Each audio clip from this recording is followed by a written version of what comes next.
ตอนนี้เรากำลังปูพื้นเนาะทีมงานกำลังปูพื้นอยู่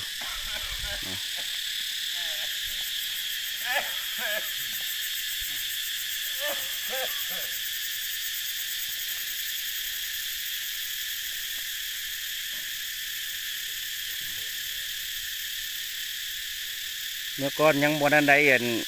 สุดเฮ็ดเวียกเนาะแต่ลงคลิปก่อนไปพอดีมีผู้สนับสนุนมาเอาชุดเอาเสื้อสีแดงให้ทีมงานอ๋อนี่ตามนี้พี่น้อง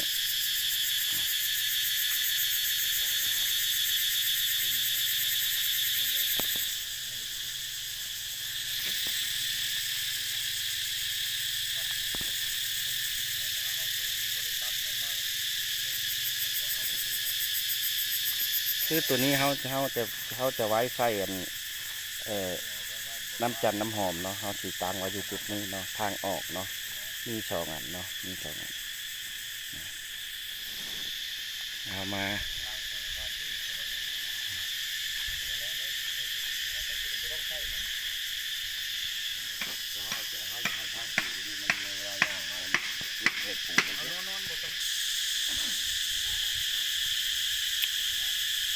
คือตัวนี้เป็น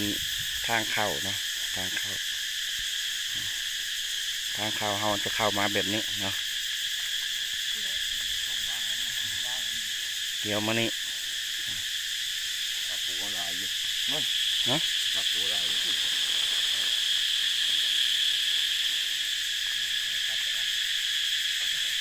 ตับมันเนาะเราแบบประเทศอัตราเม็ดมาหนึ่งเนาะมีเดียวปูยาวไปเนาะโอ้กระชิ่งกูเลยได้ขึ้นศาลาไม่นะศาลามาทักการอย่างกูได้ขึ้นปูศาลาอย่างเทียมเลยนะ